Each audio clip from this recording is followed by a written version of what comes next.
오늘부터 베드로 후서의 말씀을 또 한 장씩 읽어갑니다. 우리가 성경을 한 부분을 같은 소리로 내서 읽어간다는 것이 큰 의미가 있습니다. 새벽 시간이라 좀 목소리가 잘 나오지 않겠지만 소리내서 함께 읽으시고 또 말씀을 받을 때 또 여러분들이 반응도 하시고 하는 일들을 잘 하시는 것이 유익이 됩니다. 같은 말씀을 먹으면 함께 닮아가는 일이 있으리라고 기대하고 가는 것이 바람직한 일이다 이렇게 생각을 합니다. 오늘 우리가 읽어가는 이 1장의 내용에서 이제 베드로 후서의 말씀이 시작이 되는데 두 번째 쓴 편지입니다. 우리가 전서의 내용을 통해서 그 편지를 받는 성도들을 향해서 흩어진 나그네, 로마의 5개의 주를 언급하면서 흩어져 있는 나그네에게 내가 편지한다 이렇게 설명을 했는데요. 이 후서의 내용에서는 역시 그 대상들을 포함하면서도 더 넓게 이야기합니다. 그래서 당시에 살아가는 그리스도인들에게만 아니라 모든 시대에 살아가는 하나님의 백성들에게 마치 들려주는 것과 같이 이 편지를 받는 독자들에 대해서 좀 다르게 소개를 하고 있어요. 읽은 말씀 1절에 가서 보면은 이렇게 말합니다. 먼저 자기 자신에 대해서는 예수 그리스도의 종이다, 사도다라고 자신을 소개합니다. 그렇게 소개하고 자기가 편지를 받는 자들에 대해서 뭐라고 소개하냐면 우리 하나님과 구주 예수 그리스도의 의를 힘입어 동일하게 보배로운 믿음을 우리와 함께 받은 자들. 이렇게 말하면 당시에 5개의 주에 흩어져 있는 나그네들 성도들에게만이 아니라 믿음으로 말미암아 그리스도의 의로 힘입어서 의롭다 함을 받은 모든 사람들에게 내가 편지한다. 그래서 그 대상에 있어서는 보편적인 성격을 띱니다. 그래서 이 베드로 전후서, 특별히 후서 내용 우리가 이야기할 때 공동서신이다 이렇게 말합니다. 어느 특정한 한 대상에게 주어진 게 아니라 모든 보편적인 믿는 자들에게 주어지는 것처럼 표현이 되고 있다는 겁니다. 우리 잘 아는 이신칭의라는 거죠. 믿음을 통해서 의롭다 함을 입은 사람들, 이걸 성도를 표현하고 있는 말입니다. 그들을 향해서 내가 편지한다 이렇게 이야기합니다. 베드로 전서의 상황은 우리가 앞에서 생각했던 것처럼 박해와 시련이라고 하는 것이 거세게 몰아붙였어요. 그리고 후서가 기록될 때도 시기적인 차이가 없기 때문에 역시 그런 상황 속에 있는데 또 하나 더 사도가 염두에 두면서 생각하는 위험이 있어요. 그 위험이 뭐냐면 박해와 시련만이 아니라 그들 가운데 거짓된 교사들이 들어와서 그들이 갖고 있는 거짓된 교훈들을 가지고 올바른 신앙의 진리를 왜곡하고 흔들어대는 일들이 있다는 것을 우리에게 기억나게 해주는 겁니다. 예를 들면요. 우리가 읽은 말씀 가운데 16절 말씀 한번 보면은 이렇게 이야기했어요. 우리 주 예수 그리스도의 능력과 강림하심을 너희에게 알게 한 것이 교묘히 만든 이야기를 따른 것이 아니다. 이 말은 이 교회의 성도들에게 거짓된 교사들이 와서 예수 그리스도가 강림하신다라는 말은 거짓말이다. 그건 지어낸 말일 뿐이다. 라고 하는 말을 퍼뜨리고 있다는 것을 이야기해 주는 겁니다. 그래서 교회를 흔들어서 교회를 결국 무너뜨리려고 하는 두 가지의 큰 세력이 있다면 하나는 박해와 시련 혹은 고난이라고 하는 것입니다. 그걸 통해서 협박하고 공갈하는 거죠. 너희가 예수 믿으면 너희도 저렇게 죽는다. 그래도 믿을래? 이렇게 협박과 공갈을 하고 또 하나는 내적으로 교회가 서 있는 진리를 흔들어대면서 그건 거짓말이다. 그건 지어낸 이야기다. 라고 계속적으로 그 진리를 무너뜨리려고 하는 것입니다. 그래서 교회는 이 두 가지의 면들을 항상 염두에 두고 이걸 잘 지켜나가지 않게 되면 교회가 여러 상황 속에 흔들려서 요동하게 되는 일들이 따라오게 된다는 것을 알게 됩니다. 그래서 이 베드로후서에서는 뭘 많이 강조하냐면 예수 그리스도를 인격적으로 알아야 된다. 깊이 알아야 된다. 진리 가운데 굳게 서야 된다라는 사실을 매우 강조해주고 있습니다. 예를 한번 들어보면 2절 말씀에 가서 보면은 이렇게 말합니다. 은혜와 평강이 너에게 더 많기를 내가 축복한다. 그런데 어떻게 함으로써 그렇게 하느냐? 하나님과 우리 주 예수를 알물 통해서 은혜와 평강이 너에게 더 많기를 축복한다. 이렇게 표현합니다. 안다라는 말을 의도적으로 강조합니다. 3절 끝부분에서도 보면 우리를 부르신 이를 알무로 말미암음이라 이렇게 말하죠. 8절 가서도 보면 또 뭐라고 말하냐면 우리 주 예수 그리스도를 알기에 게으르지 않고 열매 없는 자가 되지 않게 하려니와 이렇게 말합니다. 또 12절 가서도 보면 너희가 이것을 알고 이미 있는 진리에 서 있지만 내가 항상 너희에게 생각나게 하려 한다 이렇게 말합니다. 그래서 베드로후서가 강조하는 것은 단순히 지식적으로 아는 알미 아니라 인격적으로 아는 겁니다. 그분과 깊이 교제하고 그분과 함께하는 걸 통해서 그분을 체험적으로 인격적으로 아는 것이 대단히 중요하다. 이것이 바르게 되어 있지 않게 되면 교회가 그 기초가 흔들리게 된다는 겁니다. 신앙이 흔들리게 된다라는 것을 우리에게 가르쳐 주는 겁니다. 그래서 우리는 이 땅에 사는 동안 하나님이 누구이신지, 그분이 내게 어떠한 은혜를 베푸셨는지, 그분이 내게 약속하신 것이 무엇인지 라는 사실들을 계속적으로 알아가는 일을 멈추어서는 안 된다는 겁니다. 우리가 잘 기억하는 바와 같이 바울 사도가 에베소 교회를 향해서 간절하게 기도할 때 그 기도하는 중심의 내용이 뭐냐면 여러 어려움 가운데 처해져 있는 성도들의 구체적인 하나하나의 문제를 위해서 기도하지 않고 뭘 위해 기도하냐면 하나님의 사랑의 그 깊이와 넓이와 크기를 깊이 알게 해달라고 간구합니다. 그분을 가까이 함으로 알게 되면 아무리 거센 풍파가 몰아닥치고 아무리 풍랑이 거세게 일어도 안전하게 되기 때문에 그렇습니다. 그의 마음이 흔들리지 않기 때문이죠. 어떤 풍파 속에 마음이 요동하지 않게 되기 때문입니다.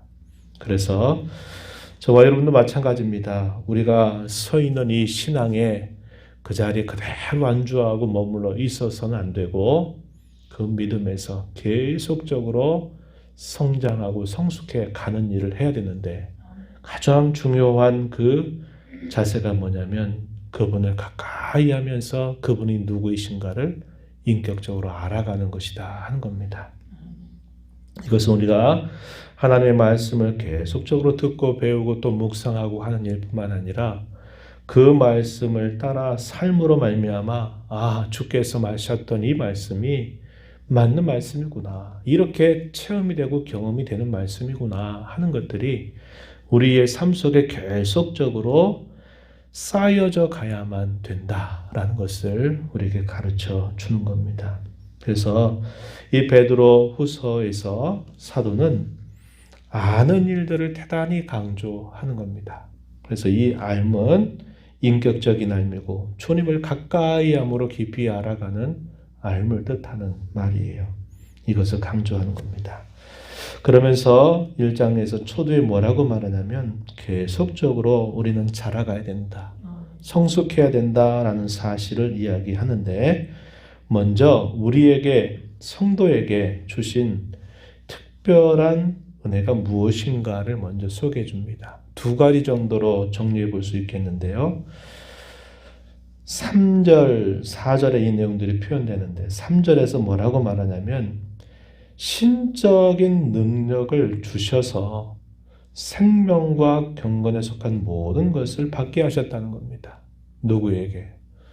믿음으로 말미암아 의롭다함을 받은 사람들에게 신적인 능력을 주셨다는 거죠. 그래서 생명과 경건에 속한 모든 것을 받게 하셨다라고 이야기해 줍니다.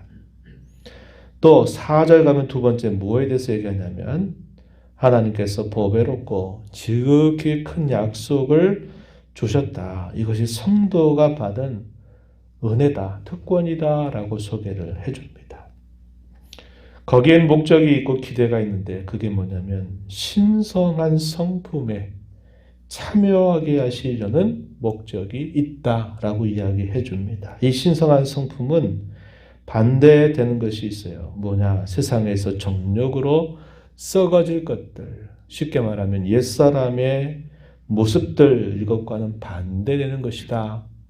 다르게 말하면 새 사람의 모습, 새 사람의 품성, 하나님의 성품, 이런 것들을 계속적으로 맺어가게 하기 위해서 보배롭고 지극히 큰 약속을 주셨다. 이렇게 이야기를 해줍니다. 4절 말씀, 신성한 성품에 참여하는 자가 되게 하려 하셨다. 이렇게 말하죠. 그리고 그 신성한 성품에 대하여 구체적인 소개를 주는 말씀 5절부터 7절까지 구체적인 이해를 소개해 줍니다. 5절 이하에 보면 믿음의 덕을, 덕의 지식을, 지식의 절제를, 절제의 인내를, 인내의 경건을, 경건의 형제 우애를, 형제 우애의 사랑을 더하라. 이렇게 말합니다. 믿음으로부터 시작해서 그 믿음 위에 계속적인 신적인 성품들을 더해 가도록 해라. 그래서 마침내 사랑을 잘 이루어가게 하라. 이러한 이야기들을 매우 구체적으로 주고 있습니다. 이 부분에 대한 구체적인 얘기는 우리가 이 시간에 굳이 살펴볼 필요는 없을 것 같고요.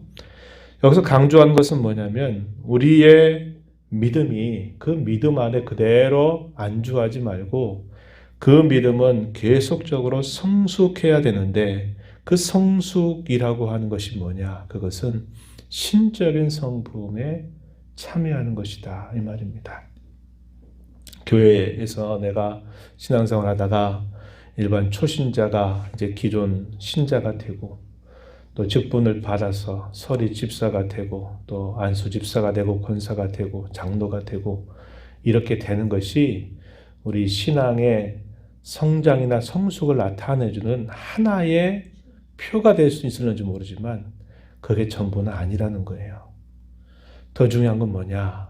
우리가 봉사를 위해서 받은 직분 외에 우리 안에 이러한 신령한 성품, 신적인 성품 혹은 하나님의 성품 이것이 우리에게 잘 맺어져 가는 것이 그게 신앙의 진정한 성숙의 모습임을 우리에게 가르쳐주고 있는 겁니다.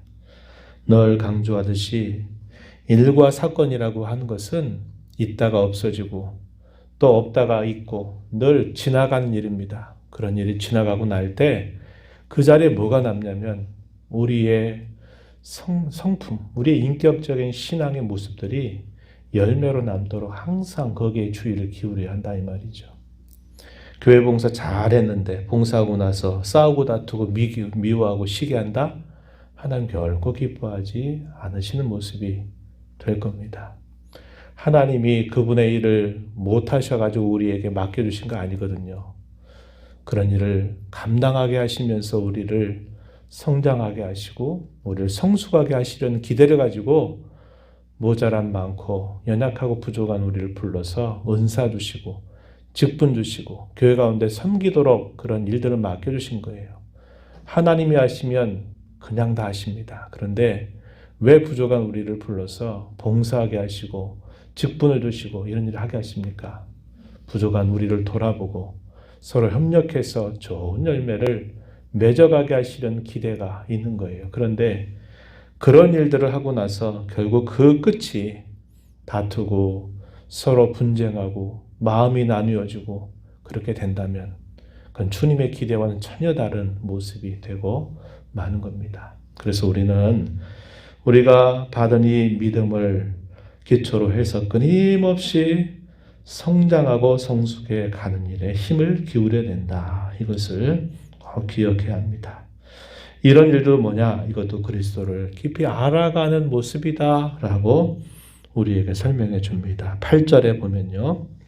이런 것이 너희에게 있어 흡족한즉 너희로 우리 주 예수 그리스도를 알기에 게으르지 않고 열매 없는 자가 되지 않게 하려니와. 이런 것이 없는 자는 맹인이다 이렇게 말합니다. 9절에 멀리 보지 못하고 그의 옛죄가 깨끗하게 된 것을 잊었다 이렇게 말합니다. 10절에서는 더욱 촉구하죠. 더욱 힘써 너희 부르심과 택하심을 굳게 하라. 이 말은 계속적으로 성숙해 나가도록 해라. 이렇게 촉구하는 말씀입니다. 이렇게 된다면 언제든지 실족하지 않게 될 것이다. 이렇게 이야기를 해주게 됩니다. 그러면서 이 후반부의 내용은 너희가 이미 알고 있는 이 진리에 굳게 서라. 이제 내가 조만간 떠날 것 같다. 육신의 장막을 벗게 될 날이 얼마 남지 않았는데 마치 유언처럼 고별사처럼 이야기하면서 알고 있는 이 진리에 굳게 서도록 해라 하는 것을 강조해주고 있다는 것입니다. 오늘 이 새벽 시간 우리가 이 말씀을 생각하면서 다시 한번 하나님 앞에 기대하고 다짐해야 될 것은 하나님, 내가 받은 이 믿음 위에 안주하지 않고 어떤 때이든 더 성숙하고 성장해가는 그런 신앙이 되게 해주세요. 이렇게 간절하게 기도하면서 그러기 위하여 하나님의 말씀을 더 깊이 알아가는 일, 인격적으로 주님을 친근히 해서 그분을 더 깊이 알아가는 일에 힘을 내게 해달라고 또 간절하게 기도하시는 시간이 되기를 바랍니다. 받은 말씀 생각하시면서 기도하시고 성도의 참된 교제가 잘 회복되고 이루어지게 되도록 이 코로나의 상황을 잘 극복해 가도록 기도해 주시기를 부탁을 드립니다. 하나님 아버지 감사합니다. 이 새벽 시간에도 저희들을 불러주셔서 오늘도 주의 면전에 세워주시고 찬양과 말씀과 기도함으로 하나님 앞에 저희들을 세워주심을 감사합니다. 주께서 저희들을 불러서 복된 자리로 불러주셨사오니 저희 마음이 주님을 향해서 더 가까이 나아가는 귀한 시간 되게 하셔서 주와 교제하게 하시고 주님을 깊이 알아가는 기회가 되게 하시고 주님을 알아감으로 저희들이 주님의 성품, 하나님의 성품을 더욱 닮아가는 자들이 되게 하시고 신앙의 열매를 맺어서 하늘 아버지께 영광이 되는 삶이 되도록 저희들을 이끌어 주시기를 원합니다. 은혜의 보좌 앞에 나와서 아버지의 은혜를 간절하게 구하는 모든 심령들의 간구에 귀를 기울여 주시고 기도 가운데 주께 교제하며 주와 교제하며 또 저희들의 간구를 들으신 하나님의 음성을 듣고 순종하는 복된 시간이 되게 하여 주옵소서. 예수님 이름으로 기도하옵나이다. 아멘.